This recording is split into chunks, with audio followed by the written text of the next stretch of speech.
2장 2항이라고 그렇게 이야기하겠습니다.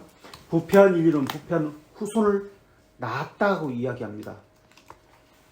부패한 후손이란 말의 의미는 무엇일까요?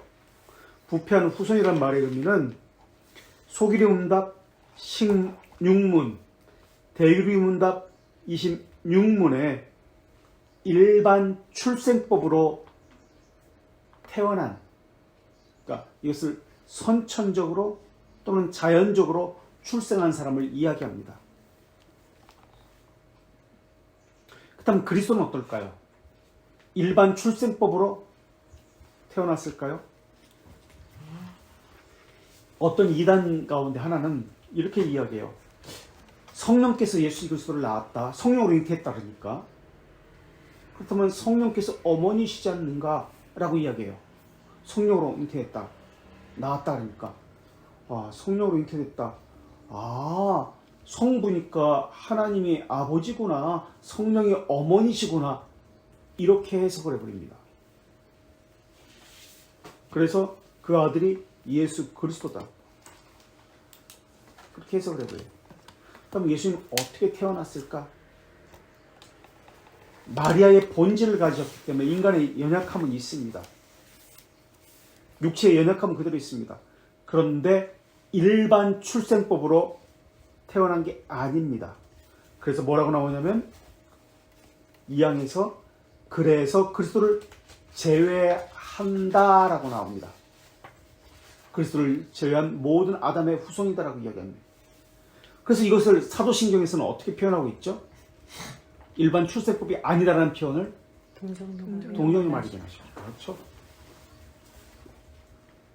자, 그럼 동정녀 마리에게 나시고라는 말의 의미가 무엇일까? 우리 109쪽 한번 가볼까요? 하이델베르크 35문.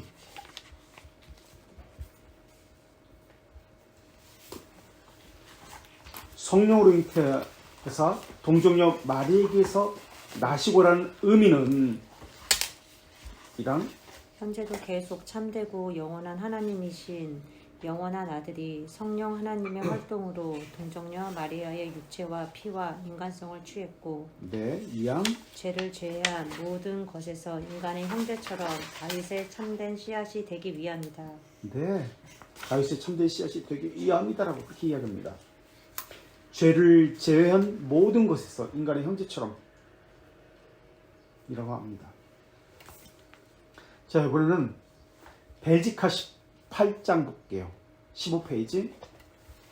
괄호 2번의 2항 18장 괄호 2번의 2항 15페이지 벨지카 2항 볼게요. 2항은 뭐라고 나오나죠? 성령의 권능으로 인간의 수단 없이 은총받은 동정녀 마리아의 태에 잉태되었고 네, 인간의 수단 없이가 나옵니다. 그러니까 일반 출생법에 따르지 아니하고라고 바꿔 이야기할 수 있습니다. 일반 출생법에 따르지 아니하고라는 말입니다. 이번에는 166페이지 웨스트민스터 신앙고백서 8장 2항 2절 8장 2항 2절 성령의 권능으로 동정녀 마리아의 태에 잉태되어 그녀의 본질을 취했다. 본질을 취했다 나옵니다. 본질을 취했다. 그래서 1910년대, 20년대에 미국에서 어떤 논쟁이 있었냐면 미국 장로교회 PCUSA 그래서 근본주의와 현대주의 논쟁이 있었습니다. 그로 인해서 이제 교회가 분열되죠. 장로교회가. 그래서 1922년에 자유주의 계열의 해리 파스딕이라는 사람이 있었습니다. 그래서 설교를 하는데 이 사람이 어떤 제목을 가지고 설교했냐면 근본주의자들이 승리할 수 있을까라는 설교를 합니다. 그리고 이 설교 내용이 책자로 만들어져서 록펠러의 후원으로 이제 널리 유포가 되는 거예요. 당시 장로교회는 자유주의 입장을 수용해야 한다는 것을 취했습니다. 자유주의 신학을. 파스딕이라는 사람은 침례교 목사였지만은 뉴욕에 있는 제1장로교에서 설교 목사로 봉사하고 있었어요. 그래서 파스딕과 같은 사람들은, 자유주의 신학을 수용하자는 입장을 취한 사람들은 성경의 무호성을 부인합니다. 또 무엇을 부인할까요? 동정녀 출생을 부인합니다. 그리고 그리스도의 대리적 속죄를 믿지 않습니다. 이것 때문에 장로교회가 분열이 됩니다. 그래서 두 부류가 생기게 됩니다. 한 부류는 구학파라고 불리는 그레샴 메이첸이라는 사람을 중심으로 한 구학파입니다. 또 한 부류는 지금 이런 사람들과 같이 파스틱과 같은, 또 해리 판 다이크, 찰스 어드만과 같은 이 사람이 신학파의 중심점인데, 이런 구학파와 신학파의 두 부류가 생깁니다. 실천신학 교수들은 신학파를 지지했습니다. 그래서 1927년 총회에서 이제 프린스턴 신학교 교수들의 이런 논쟁이 생긴 것에 대해서 메이첸이 이 사소한 것에 왜 집착하고 있느냐, 그러면서 전체 안목으로 대하지 않고 있다라는 결론을 내립니다. 그래서 몇몇 교수에 대해서 정지합니다. 왜 전체를 보지 못하고 사소한 문제를 가지고 이렇게 매여서 그 동정녀 마리아 이걸 고집하느냐, 그렇게 본 거예요. 다수는 자유주의 입장을 취하는 거예요. 그래서 메이첸은 그 학교에서, 프린스턴 신학교에서 나와서 신학교를 다시 세우게 됩니다. 그 보수적인 구학파 사람들이 모여가지고, 그 신학교가 필라델피아에 있는 웨스트민스터 신학교입니다. 이 필라델피아에 있는 웨스트민스터 신학교의 근본적인 그 기준이 뭐냐면 웨스트민스터 신앙 고백서를 기준으로 삼습니다. 그런데 1930년대, 20년대, 30년대 침례기도 록펠러, 유명하잖아요. 세계적인 철강왕 후원으로 해외 선교가 힘있게 추진되기 시작합니다. 선교를 하려면 교리가 중요한 게 아닙니다. 교리를 강조하게 되면 이 하나가 될 수가 없어요. 인도, 버마, 일본, 중국으로 선교의 물결이 록펠러 후원에 의해서 엄청나게 뻗어갑니다. 여기서 세워진 것이 해외 선교 위원회입니다. 메이첸은 이것을 반대했죠. 구학파 사람들은, 웨스트민스터 신학교 사람들은 이를 반대합니다. 그래서 그에 대한 저서를 씁니다. 그리고 메이첸을 비롯해서 8명의 목회자가 이것을 반대하면서 PCA, 미국 장로교회를 만들게 됩니다. 그리고 이 교단이 1939년 정통장로교회 OPC로 이제 바뀌게 되죠. PCUS와 OPC, 좀 색깔이 다른 거예요. 그렇다면 자유주의 신학에 주장했던 대다수의 사람들은 어떤 사도신경을 고백했냐면, 동정녀라는 말을 빼고가 아니라 빼고 여자에게 나시고 라는 고백을 합니다. 그렇다면 동정녀라는 말을 뭐 중요하냐, 여자에게 나시고 하면 되지. 그럼 무슨 차이가 있죠? 동정녀 때문에? 여자에게 죄가 있다. 원자가 있단 말이에요. 원자가 있어요. 일반 출생법에 의해서 출생했다. 그렇게 되면 어떻게 되냐면 대속주가 될 수가 없어요. 대속자가 될 수가 없어요. 이게 1920년대 주류 장로교회 결정이었습니다.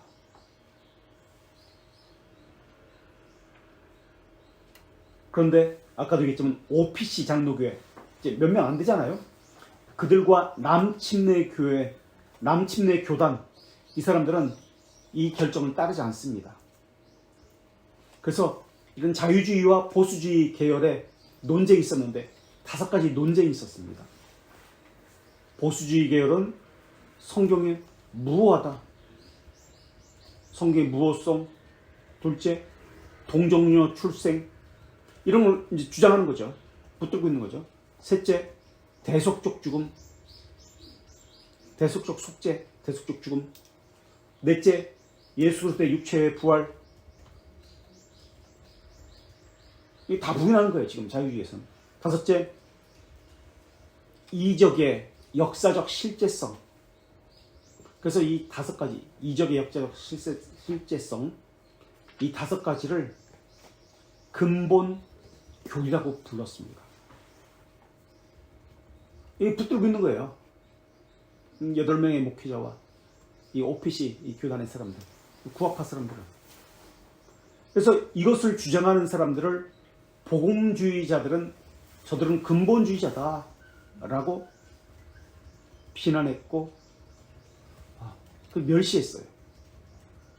그래서 이 다섯 가지 교리가 1910년부터 시작된 논쟁이었습니다. 그러니까 장로교 지도자들은 초교파 운동을 펼친 거예요. 선교하려면, 사회복음을 하려면, 해외 선교를 하려면 그럴 수밖에 없어요. 거기다 록펠러가 막 재정을 엄청나게 내주니까 자기 수익의 5%를 그 선교학으로 냈어요. 그래서 1차 세계대전이 일어나면서 이 연합회의가 프로테스탄스, 이제 장로교를 중심으로 했는데 프로테스탄스, 침례교도 하고 뭐 여러 가지 감리교도 하고 성결교도 하고, 성결교는 한국에 있지만 어쨌든 여기 다 합쳐진 거예요. 그러면서 이게 어떤 부류들이 또 참여하냐면 로마 가톨릭이 참여하고 유대교가 참여하면서 협력하게 됩니다. 이게 세계 선교 연합입니다. 그래서 이 근본주의자라는 말은 원래 당시 세대주의자들에게 붙여진 이름이었어요. 예수님이 전천년 전에 돌아온다고 믿는 자들이 세대주의자였습니다. 그런데 이 웨스트민스터 학파, 웨스트민스터 신학교를 세운 이 OPC 사람들은 메이첸이라든지 반틸 이런 사람들이 웨스트민스터 신학교를 세웠거든요. 근본주의라고 불리는 거예요. 근본주의자라고 불렸지만 세대주의자는 아니었어요. 당시 세계에서 가장 부자가 누구였냐면 록펠러였어요. 석유 사업가. 근데 우리는 신앙 고백서에서 고백하기를, 사도신경도 마찬가지고 동정녀 마리아에게서 나시고로 갑니다. 그래야 대속자가 되고 구속자가 됩니다. 만약에 이 동정녀 마리아가 나시고라를 빼버리면 뭐가 되냐면 예수님은 구속주가 아니에요. 대속주가 아니에요. 그럼 무엇입니까? 인간에 불과해요. 훌륭한 한 모범교사, 우리와 똑같은 단지 훌륭한 일을 한 인간에 불과하게 됩니다. 그렇게 된다면 하나님의 영원한 작정도 없고 구속도 없고 이거 다 부정당하게 되는 거예요. 그러니까 성경은 그들에 의하면 흠이 많은 거죠. 그냥 하나의 도덕 윤리책에 불과할 뿐이에요. 하나님의 말씀이 아니에요. 성경에서 모든 이적은 부인당합니다. 그래서 나오는 것이 성경 비평 방법이에요. 성경을 비평할 수 있다는 거예요. 그래서 그리스도의 신성을 부인하는 것이죠. 이게 자유주의자들의 나온 사상들입니다. 초대교회 어떤 자의 사상과 비슷한 것이죠, 이게? 신성을 부인하는 사상들. 예수 그리스도의 초대교회 아리우스죠. 네. 아폴리나리우스는 신성을 강조했죠. 네스토리우스가 이제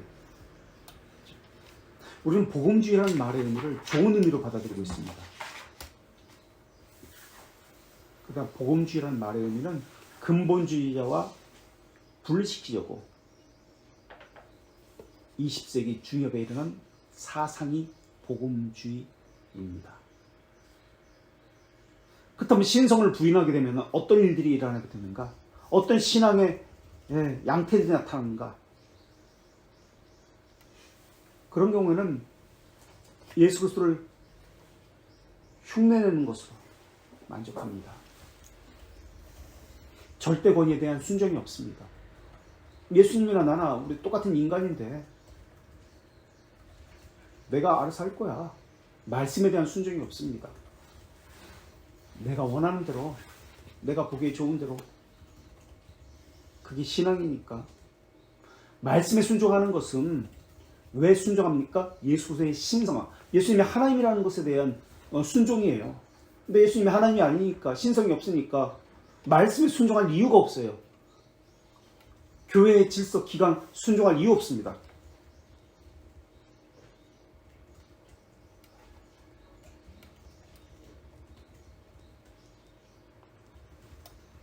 그러면서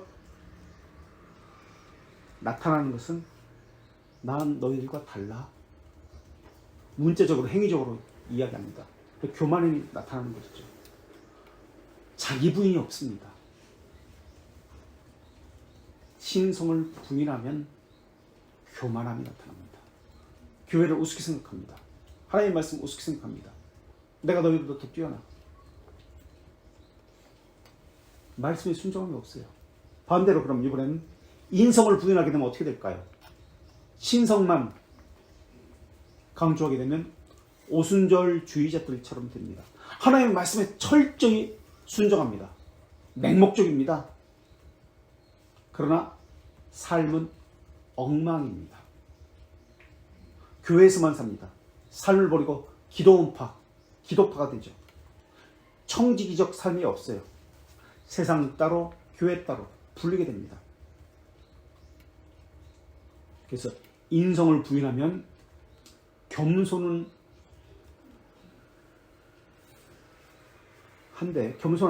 순종하니까 절대적인데 삶은 없고, 신성을 부인하면 자유자들의 사상, 하나님 말씀의 순종은 없고 삶은 아주 열심입니다.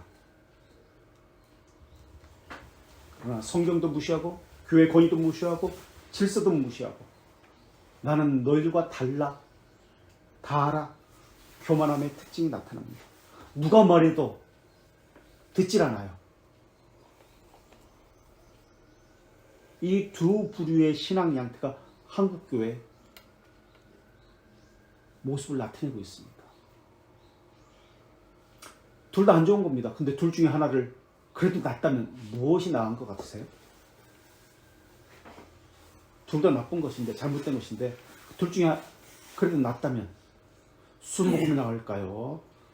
아니면 기장 민주주의 데모파가 나을까요? 민주주의 데모파? 둘 중에, 이건 이제 개인적인 겁니다. 둘 중에 낫다면 순복음이 낫습니다. 말씀에 순종하니까. 가르치면 돼요. 가르치면 순종하니까 받아들일 준비가 되어 있어요. 물론 안 그런 사람도 있지만 일반적으로 인성에 치우친 자들은 절대 받아들이지 않아요. 가르침 받지 않아요. 완고합니다. 절대 안 받아들여요. 바리새인들처럼. 내가 우월한데 저 사람 목사나 나나 내가 더 똑똑하고 더 우월한데. 그래서 자기가 우월하다는 걸 인정해주는 교회를 찾아가는 거예요. 인정 안 해주면 이게 거짓 교회야, 거짓 목사야. 그 교회 안 다녀요. 언제든지. 그런데 이런 신학적 자유주의에도 두 가지 물결이 있습니다. 하나는 칸트 철학이고요. 또 하나는 슐라이의 마커 철학입니다. 이제 근현대 교회에서 다 배울 겁니다. 칸트 철학을 도덕 철학이라고 하는데 내가 보는 게 기준이에요. 슐라이어 마커는 신앙 감정론이 이제 대표적인 저서잖아요. 감정 낭만으로 이 사람의 철학을 대변합니다. 신학을. 감정 낭만이라는 것은 이기주의라는 말이에요. 내가 하고 싶은 것, 내 감정이 우선이다 라는 거예요. 그래서 칸트나 슐라이어 마커나 둘 다 자의적입니다. 이기적인 동시에 규범이 없습니다. 사실 칸트의 도덕 철학은 시대와 장소, 개인의 특성을 초월한 보편적인 것이 있다, 필연적인 진리가 있다는 것을 이야기해요. 그런데 칸트의 도덕 철학은 이성으로 사람이 알 수 있다라고 이야기합니다. 그래서 보편성을 이야기하지만 인간은 이성적인 존재라는 것에서 출발한다는 점입니다. 그래서 칸트는 경험주의와 이성주의를 모두 받아들여서 혼합시킨 그런 철학을 가지고 있습니다. 그래서 칸트는 하나님의 존재를 인정을 합니다. 그런데 인정한다는 그 개념이 뭐냐면 존재를 존재하지 않지만은 사람이 필요에 의해서 하나님을 만들어냈다, 신앙을 가지게 됐다라고 이야기하는 것이 칸트의 철학입니다.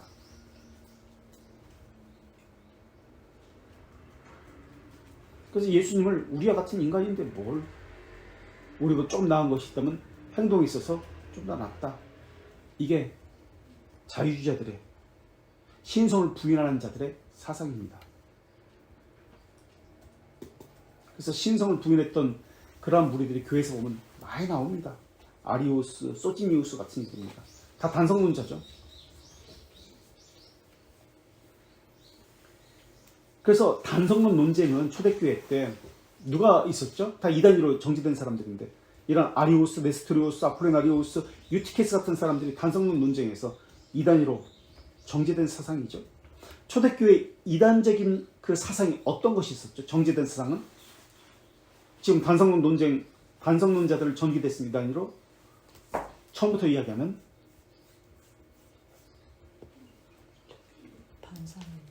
삼위일체 문제 있었죠. 반삼위일체. 네. 삼위일체를 부정하는 것, 부인하는 것 첫 번째. 두 번째, 신성과 인성 한쪽으로 치우치는 단성론.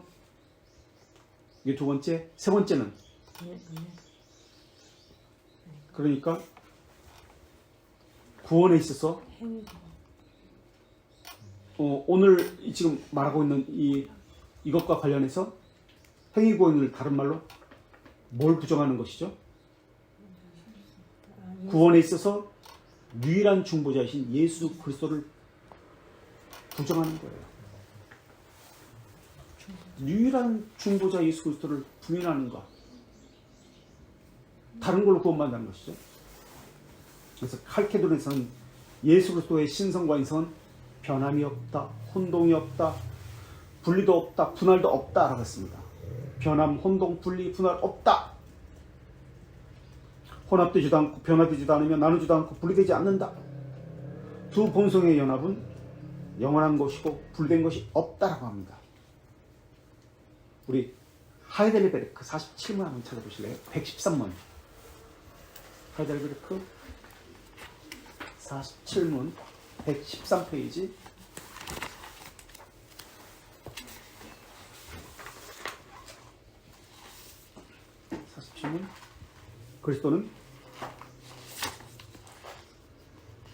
그리스도는 참된 사람과 참된 하나님이다. 인성에 관련하여 그분은 더는 지상에 있지 않지만 신격, 위엄, 은혜와 영에 관련하여 그분은 우리와 언제나 함께합니다.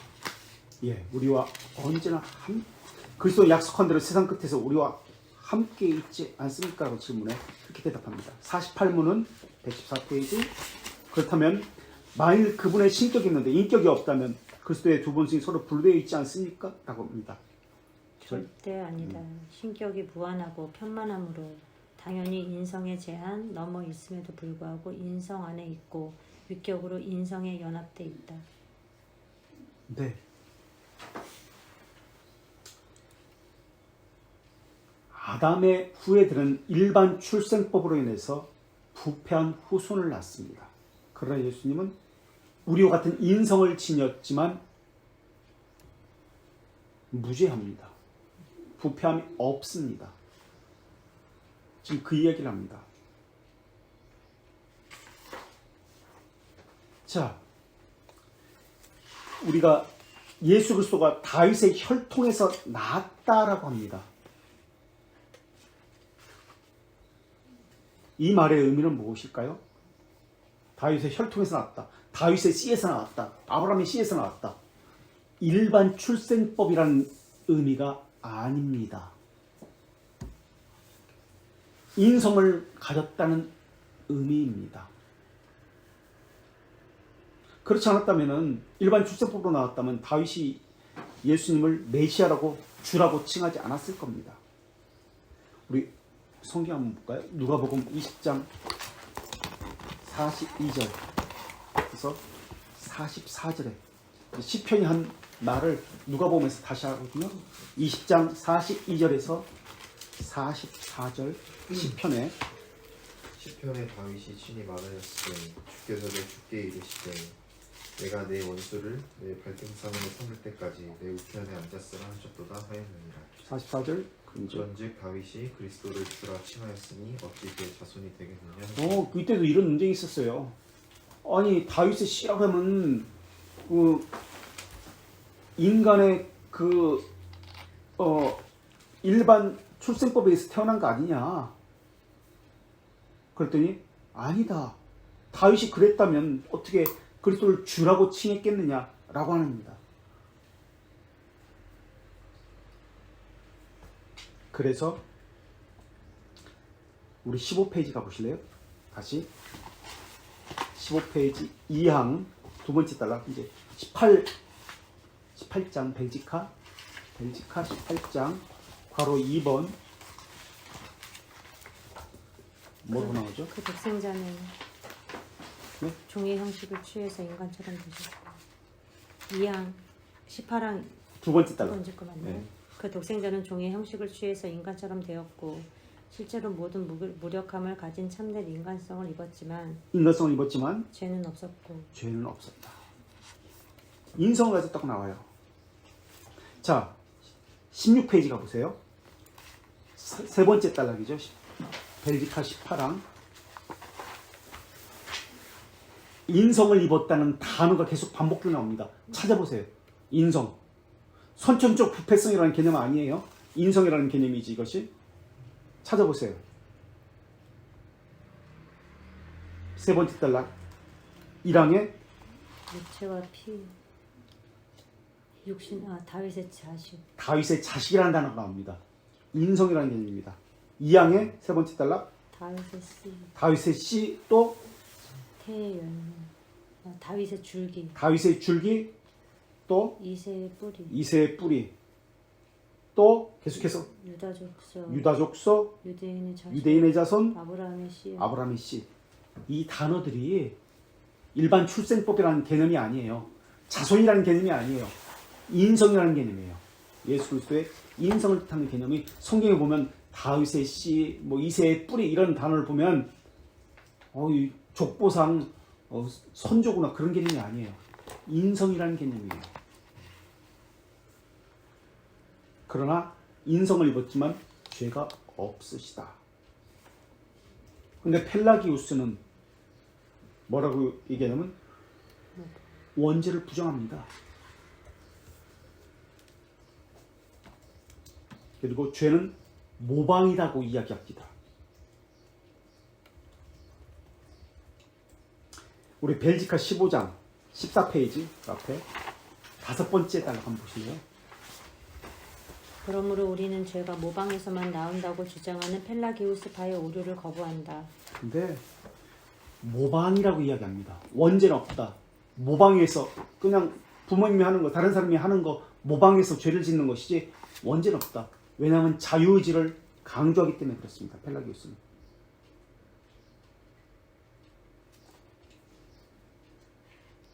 아담은 창조 시에 죄가 있게 창조되었습니까? 죄 없이 지음을 받았습니다. 그런데 죄를 지을 수 있는 상태로 지음을 받았습니다. 또는 타락할 수 있는 상태로 지음을 받았습니다. 자, 우리 대교련 문답 17문 221페이지 하나님은 다른 모든 피조물을 사막. 그들을 자신의 형상을 따라 즉 지식, 공의와 거룩으로 만들었다. 예, 지식, 공의, 거룩. 이 지식 따로, 공의 따로 사실은 거룩 따로 이런 개념이 아닙니다. 그리고 사항에 그들 심정에 하나님의 아니, 법을 네. 기록하고 이행할 수 있는 능력을 주고 피조물의 지배권을 주었지. 그것을 이해할 수 있는 능력도 주었습니다. 그리고 5항 그러나 타락할 수 있는 상태로 창조했다. 타락할 수 있는 상태로 창조되었다라고 이야기합니다. 펠라기우스는 금욕적인 사람이었어요. 수도사 출신이니까 영국에 경건한 사람이었어요. 펠라기우스는 인간이 죄를 지을 수밖에 없는 존재라면은 그런 존재에게 죄를 지는 거 당연하니까 벌을 내리시는 하나님은 불공평한 하나님이다라고 그렇게 생각했던 거예요. 그래서 인간이 죄를 지을 수 있도록 된 것은 그들의 부모나 주위 사람들에게 배워서 흉내내는 것이다 라고 주장합니다. 그래서 417년 카르타고 종교회의에서 펠라기우스는 이단으로 정죄되고 펠라기우스는 사라집니다. 그래서 20년간 어거스틴과 싸우게 됩니다. 논쟁을 해요. 410년부터 430년 죽을 때까지 430년이 죽거든요. 그리고 이제 이교도가 이제 431년에 이제 로마를 침범해가지고 무너지죠. 그런데 그의 사상은 지금까지도 남아 있습니다. 이를테면 이런 거예요. 인간이 제수취여를 하면 사람이 존경한다는 거예요. 그러니까 어쩜 우리 목사님 10년 동안 다 낡아 빠진 저 신발을 한 컬레 가지고 신었대. 평생을 신었대. 대형교회 목사가 지금도 티코 타고 다니는데 참 존경해. 그래서 말씀이 힘이 있어. 능력이 있어. 그게 뉴스거리가 되는 거예요. 그래서 사람의 인기와 존경을 받습니다. 그걸 잘 이용하는 사람이 정치인입니다. 펠라기우스가 그런 식으로 사람들에게 인기가 많았습니다. 쇼라는 거예요. 정치죠. 경건함과 거룩함을 가지고. 그러나 진짜 목사는 이름이 알려지지 않습니다. 시골에 있다고 그렇게 이야기해요. 펠라기우스는 로마를 가보고 너무 충격을 받은 거예요. 이렇게 타락한 도시가 어떻게 기독교 도시일까? 그래서 너무 하나님에게 의존되었기 때문에 사람들이 타락한 것이다. 의지가 약하다고 본 것이에요. 그래서 의지를 강조합니다.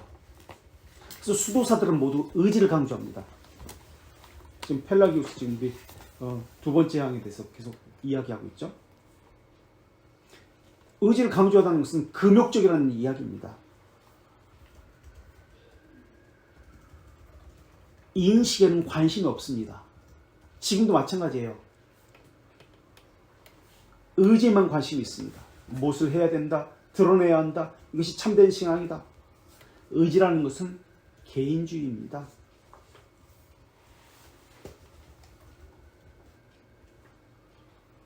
그렇다면 게으름, 태만과 하나님을 의존한다는 것, 이 사이에서 어떻게 이것을 설명할까요? 하나님 의존하는 것과 그러니까 열심을, 이 사이를 어떻게 설명을 해야 할까요? 의존을 해야죠. 근데 열심을 내라고요? 의존하는 게 아닌데 이 사이에 이 괴들을 어떻게 설명을 해야 할까요? 펠라기우스는 이것을 설명할 때 사람의 의지를 가지고 설명합니다. 그런데 어거스틴은 이것에 대해서 하나님의 예정을 가지고 설명합니다.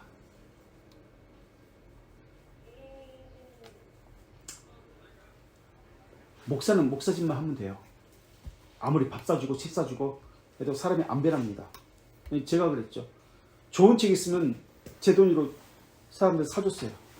장로님도 사주고 권사님도 사주고 집사님도 이제 볼 거라고 믿고 사줬죠.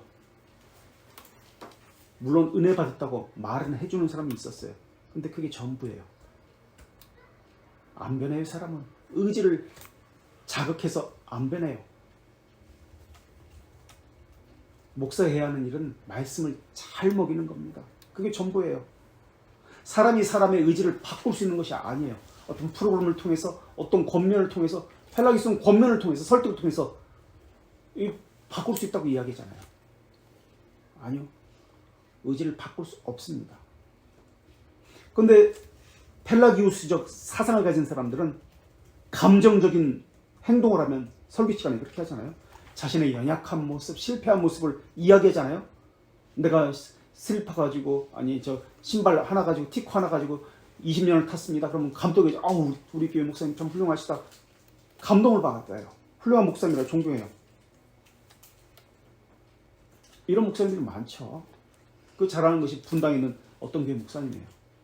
그것 때문에 사람들이 모여드는 거예요. 훌륭하다고. 감정적 행동을 하면 사람들이 도덕적 행동을 할 것이다.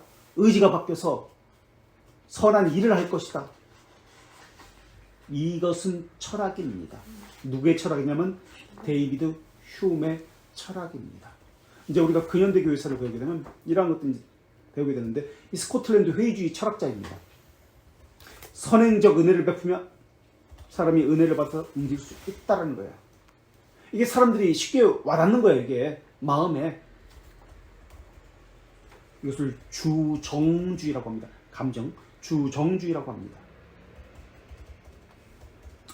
몇 년 전에는 세월호가 있을 때 그 모든 사람이 그 노란 리본을 달고 다녀야 했어요.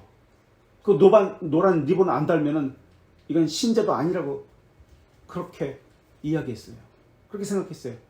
그리고 노란 리본 달고 세월호 추모하는 교회는 좋은 교회다. 그거 안 하면 인정머리 없는 사람이다. 잘못된 신앙이다. 라는 인식이 있었습니다. 이거 다 철학입니다. 신앙 아니에요. 쇼펜하우어 철학이 강조하고 있는 것이 의지입니다. 의지를 부추기기 위해서 어떻게 해야 되는가? 감정에 호소해야 되는 거. 지금 그거 하고 있어요. 지금 교회들마다. 감정에 호소하는 거. 이제 가족의 같은 거, 인류의 같은 것을 건드려서 의지를 움직이는 것이죠. 당신 부모로서 자녀에게 한 게 뭐가 있어? 그럼 찔리거든요. 그러니까 아버지 학교 다녀야지, 어머니 학교 해야지, 고등학교 지금 학생 자녀 줬잖아. 그럼 학부모 기도 나와야지. 그래서 의지를 부추기는 거예요. 내가 이렇게 하니까 하나님은 은혜 줬더라. 이렇게 하는 거예요. 그걸 만들면 안 됩니다. 이게 우상숭배예요. 내가 이렇게 했더니 하나님의 은혜를 주셨더라. 이게 우상숭배입니다. 우리는 하나님의 기쁘신 뜻대로 제1원인에 대해서 배웠습니다. 어거스틴은 예정이라고 그걸 설명했습니다. 펠라기우스는 원죄를 부정합니다.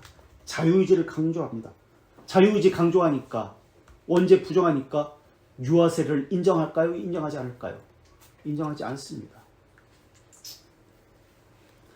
아기에겐 자기 신앙이 없어요. 자기 의지가. 그러니까 이것은 잘못된 것이죠. 그러니까 유아 세례가 없는 거예요. 자기 의지가 없는 아이에게 무슨 세례를 베풀어? 유니테리안도 자기 의지를 강조합니다. 선교단체도 마찬가지예요. 수도사도 마찬가지예요. 수도원주의도 자기 의지를 강조합니다. 이런 사상이 자연신론자에게 나타납니다. 계몽주의. 그러니까 17세기에 청교도 시대에 이 자유주의 사상, 계몽주의 사상이, 자유주의는 한참 후에 나오지만 18세기, 19세기 나오지만 어쨌든 계몽주의 사상이 동시에 있었어요. 아르미니우스주의 사상이. 그래서 청교도가 항상 싸운 것이 아르미니우스주의자와 싸운 거예요. 평생. 이런 철학적 사상이 프랑스에서는 합리론, 합리주의로 나타났고, 독일에서는 이데알리즘, 관념론으로 나타납니다. 이게 생펠라기우스주의예요. 선행적 은총. 은혜를 주시면 하나님이 우리 모든 것을 할 수 있다. 우리가 못하는 것은 은혜를 주시지 않았기 때문이다. 그래서 이런 펠라기우스에게 반대한 신학이 어거스틴의 은혜의 신학입니다. 그래서 은혜론, 은총론이라는 책을 그래서 쓰게 되는 거죠. 펠라기우스를 대항해서.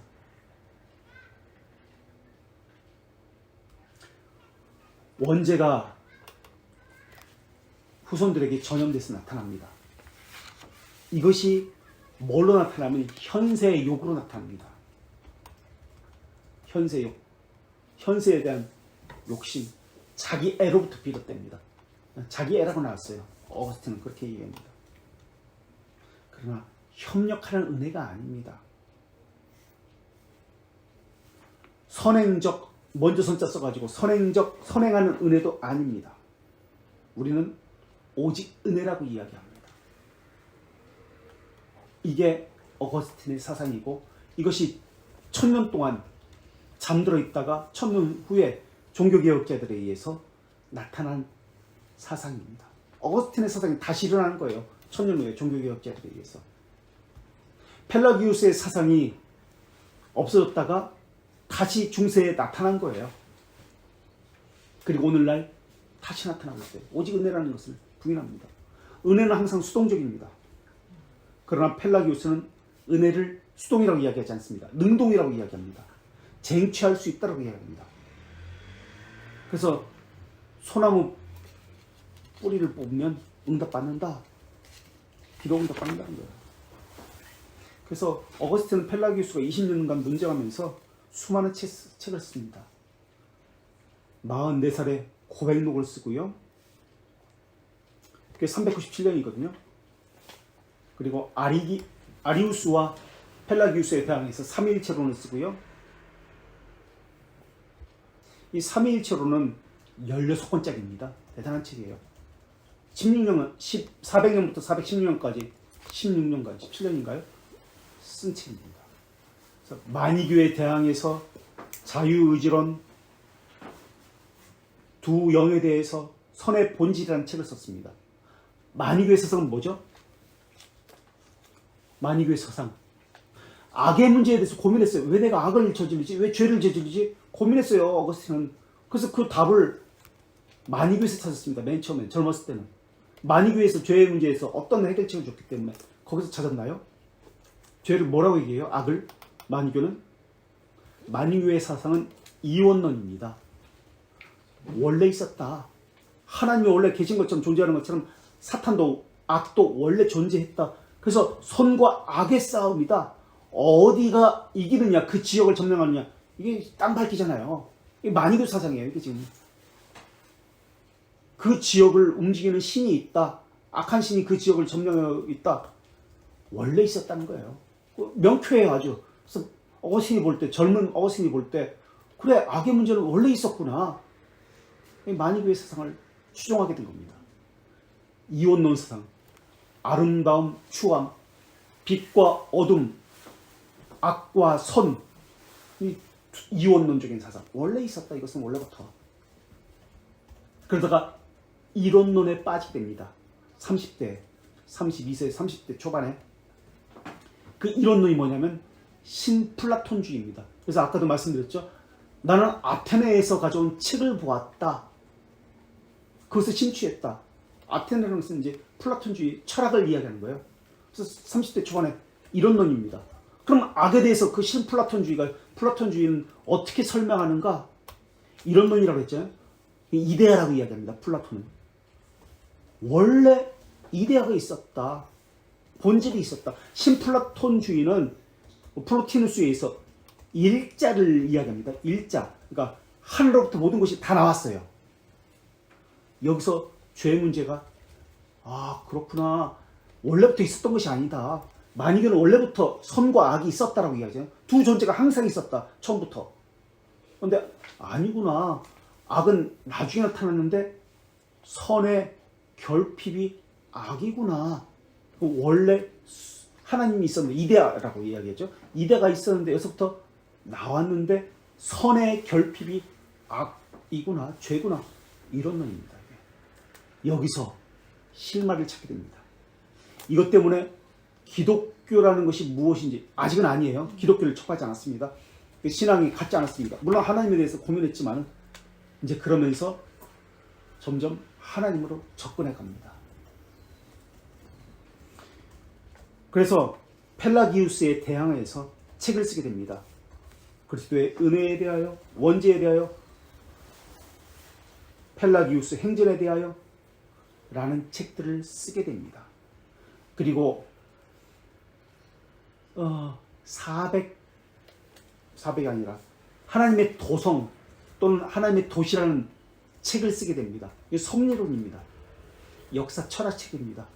역사는 두 가지 것이 있는데 사실에 대한 진술이 있고요. 이것에 대한 의미를 파악하는 책이 있습니다. 그러나 우리는 사실도 중요하지만 그것이 어떤 의미인가를 알고 있어야 됩니다. 하나님의 뜻이 무엇인가? 어거스틴은 이것에 대해서 고민했던 겁니다. 왜 기독교 국가가 망하지? 그것도 이교도한테. 저들은 우상 숭배하는 자들인데 기독교 국가가 망하네? 여기에 대해서 답을 내립니다. 섭리신앙이 나타납니다.